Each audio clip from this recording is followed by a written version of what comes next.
인생이라는 길고도 험난한 여정의 끝자락에서 우리가 마주하는 것은 무엇일까요?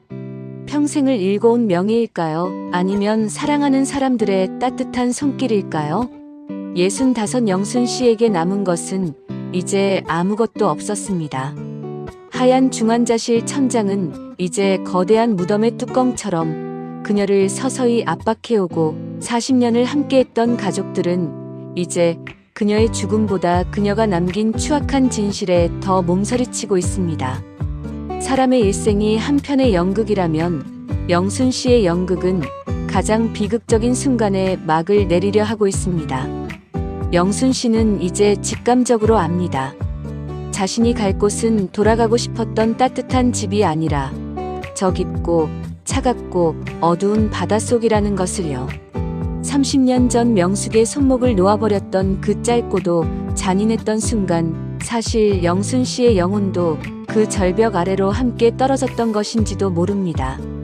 단지 60만이 탐욕과 공포에 절어 이영순이라는 이름의 가짜 세월을 40년 동안 꾸역꾸역 버텨왔을 뿐입니다.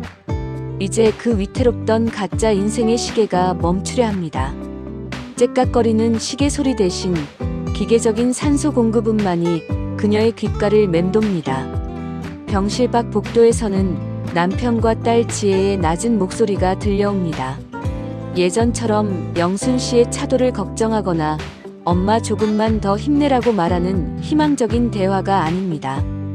그것은 영순 씨를 어떻게 처리할지, 이 수치스러운 진실을 가족의 명예를 위해 어떻게 덮을지에 대한 잔인하고도 지극히 현실적인 논의입니다. 그 목소리들은 영순 씨의 가슴에 얼음 송곳처럼 박힙니다. 지혜야, 이 여자 깨어나도 우리 집에 못 데려온다. 아니, 솔직히 말해서 지금 이 상태로 깨어나지 않는 게 우리 모두를 위한 길일지도 몰라. 살인자 아내를 둔 남편으로, 친구를 밀어버린 살인자, 엄마를 둔 자식으로 우리가 평생 고개 숙이고 이웃들 손가락질 받으며 살 순 없잖니. 유전자 검사 결과는 무덤까지 우리 둘만 아는 비밀로 하자. 내가 명숙이라는 그 여자 딸이라는 거 세상에 알려지면 내 인생만 불행해져. 넌 그냥 죽을 때까지 내 딸로 살아. 그게 이 집안을 지키는 유일한 방법이다. 알겠니? 비밀로 한다고 해서 있었던 일이 사라져. 내 몸에 흐르는 피가 그 죽은 여자의 피라는데, 엄마가 날 평생 키운 게 사랑인 줄 알았어. 고귀한 희생인 줄 알았다고. 그런데 그게 아니었어. 날 볼 때마다 자기가 죽인 친구가 떠올라 괴로워하면서도 그 죄책감을 조금이라도 씻어보려고 날 이용한 거잖아. 엄마는 나를 진심으로 사랑한 게 아니라 자기 죄를 신에게 용서받으려고 나를 키운 거라고. 그게 더 역겹고 소름 돋아, 아빠. 난 이제 저 얼굴을 다시는 보고 싶지 않아. 영순 씨는 소리 없이 오직 마음으로만 오열합니다. 아니야, 지혜야. 처음 시작은 죄책감이었을지 몰라도 널 처음 내 품에 안았던 그날, 꼬물거리는 내 작은 손가락을 내 손가락으로 감쌌던 그 순간만큼은 난 정말 내 엄마였어. 널 위해서라면 내 목숨을 수천 번, 수만 번이라도 내놓아도 아깝지 않았단 말이야. 하지만 진실은 타이밍을 놓치면 잔인한 오해가 되고, 그 오해는 시간이 흐르면 결코 씻을 수 없는 증오가 됩니다. 영순 씨의 40년 헌신과 눈물은 이제 추악한 이기심과 가증스러운 가식으로 낙인 찍혀 쓰레기통에 처박혔습니다. 해질녘 병실의 그림자가 기괴하고 길게 늘어질 때 그 여자가 다시 나타났습니다. 이번에는 문을 열고 들어오지 않았습니다. 영순 씨의 임종 직전 환각인지 아니면 정말로 죽음이 임박해 찾아온 저승사자인지 알 수 없지만, 여자는 영순 씨의 침대 바로 옆 의자에 아무렇지 않게 앉아 있습니다. 여자는 천천히 목에 감긴 스카프를 풀고 화장을 지웁니다. 거울처럼 영순 씨를 빼닮았던 그 얼굴이 서서히 민낯을 드러냅니다. 그 얼굴은 영순 씨가 평생 꿈속에서 보며 도망치려 했던 바로 그 얼굴입니다. 영순아, 이제 갈 시간이야. 내가 지옥이라 부르던 이 지긋지긋한 세상에서 널 풀어주러 왔어. 너도 참 힘들었지?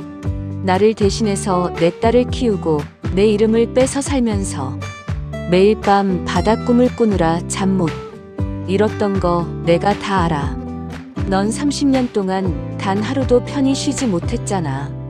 내가 누린 행복은 사실 내가 감당해야 했던 가장 무거운 벌이었던 거야. 영순 씨는 떨리는 눈동자로 여자를 응시합니다. 여자의 얼굴에 깊게 새겨진 흉터는 30년 전 절벽에서 떨어질 때 날카로운 바위에 사정없이 긁힌 자국이었습니다. 명숙은 죽지 않았습니다. 차가운 겨울 바다에 빠진 그녀를 건져 올린 건 이웃 마을의 나이든 어부였고, 명숙은 심각한 뇌 충격으로 기억을 잃은 채 30년을 떠돌이로 살았습니다. 그리고 최근에야 어떤 사고의 충격으로 기억이 돌아왔고 자신의 인생을 통째로 훔친 영순 씨를 찾아온 것입니다. 처음엔 널 찾아내서 죽이고 싶을 만큼 원망했어.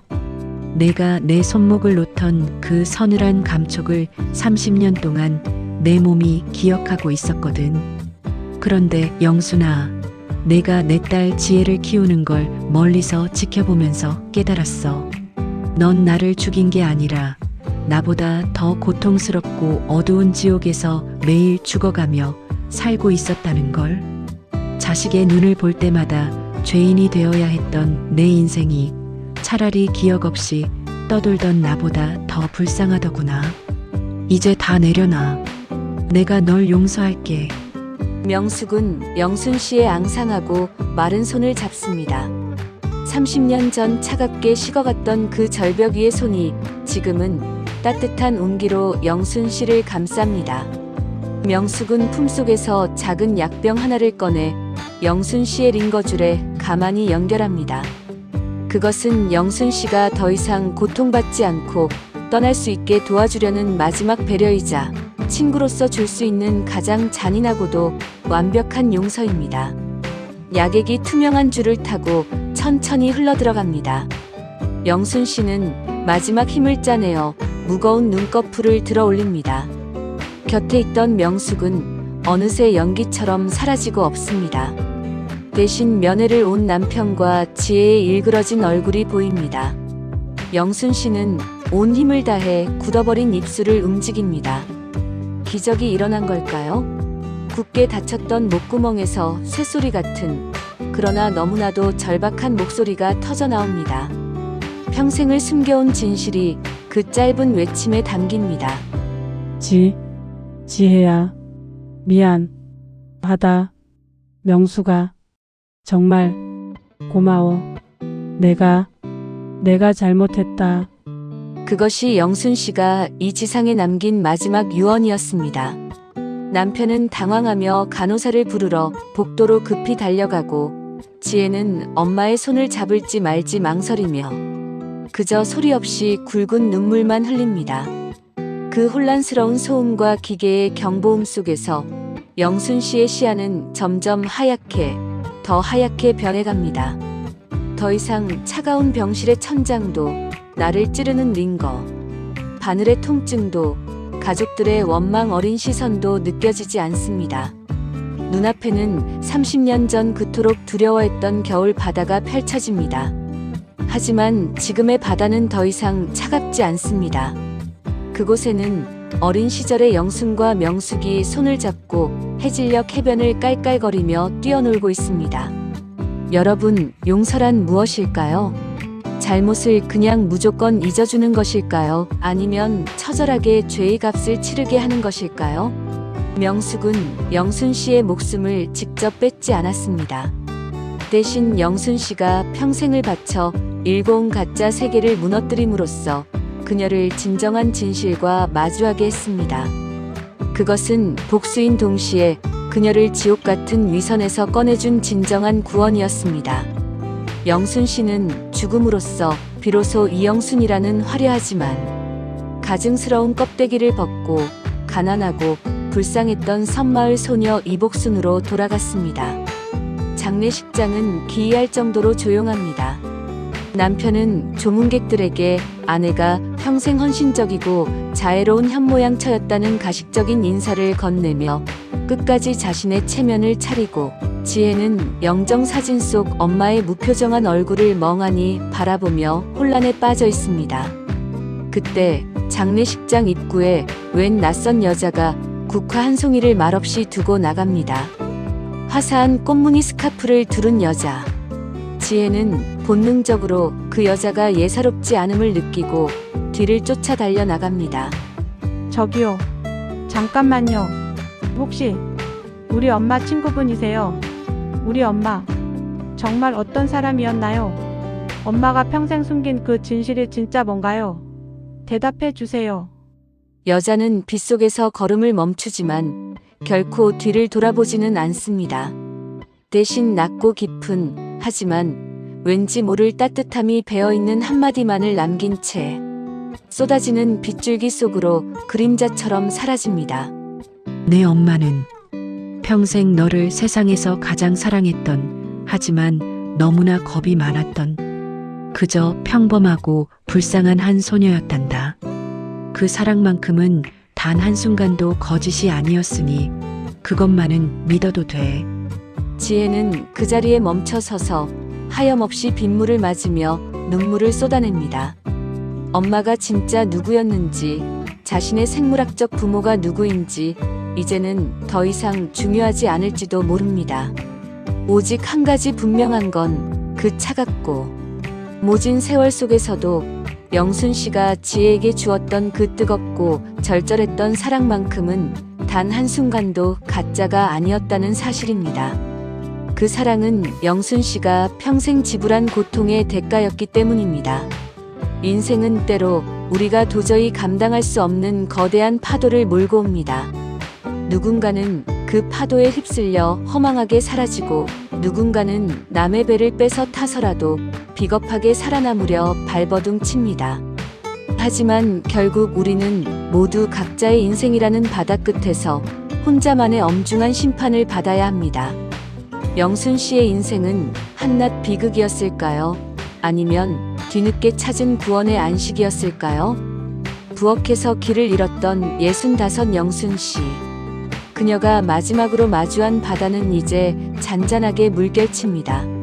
30년 동안 비좁은 거짓의 감옥에 갇혀 멈춰 있었던 그녀의 시간이 이제야 비로소 평온하고 자유롭게 흐르기 시작합니다. 오늘 영순 씨의 처절하고도 가슴 아픈 이야기는 여기서 마칩니다.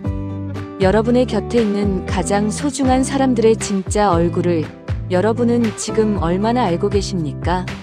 그리고 여러분의 가슴 속에는 지금 어떤 비밀의 바다가 숨쉬고 있습니까? 긴 시간 동안 영순 씨의 고통과 함께 해주셔서 진심으로 감사합니다.